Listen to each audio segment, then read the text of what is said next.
శ్రీమాత్రే నమః. సంపూర్ణ చంద్రగ్రహణం ఈ నెల 7వ తారీఖు ఆదివారం నాడు రాత్రి 9:58 నుండి 1:26 వరకు సంపూర్ణ చంద్రగ్రహణం సంభవిస్తోంది. ఈ చంద్రగ్రహణం ఏ నక్షత్రం వారికి, ఏ రాశి వారికి సంభవిస్తోందో ఈ వీడియోలో తెలుసుకుందాం. Please like, share, subscribe my channel.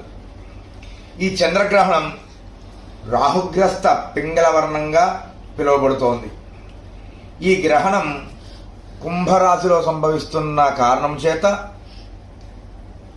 Dhanishta నక్షత్రం 3-4 పాదముల వారు, శతభిషణ నక్షత్రం వారు, పూర్వభాద్ర నక్షత్రం వారు ఈ గ్రహణాన్ని చూడరాదు.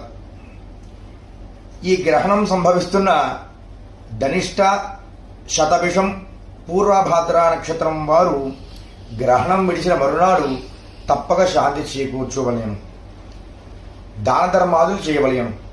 ఏమి దానం ఇవ్వాలి?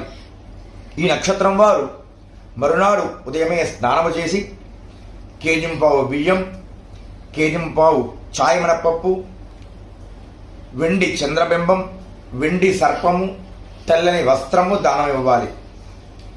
అలాగే పౌర్ణమి తిథి నాడు ఆబ్దీకములు పెట్టేవారు మధ్యాహ్నం 12:30 లోపు ఆబ్దీకాలు పెట్టుకోగలిగాను. గర్భిణీ స్త్రీలు సాయంత్రం 5 గంటల లోపు భోజనాదులు గావించి గ్రహణ సమయంలో నియమాలు పాటిస్తూ కదలకుండా నిద్రిస్తూ ఉండవలెను. చేతి వేళ్లతో గోకకుండా అటు ఇటు కదలకుండా నిద్రించవలేను. చిన్నపిల్లలు, వృద్ధులు కూడా సాయంత్రం 5 గంటల లోపు భోజనాలు చేయవలెను. ఈ గ్రహణం సంభవిస్తున్న సమయమున గోదావరి స్నానము కానీ, సముద్ర స్నానం కానీ, పట్టు స్నానం, విడుపు స్నానం చేయడం చాలా పుణ్యదాయకం.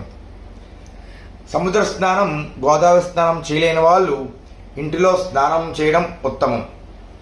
అలాగే ఈ గ్రహణ సమయంలో జపము, హోమము చేయడం 1,000 రెట్లు ఫలితాన్ని కలిగిస్తాయి.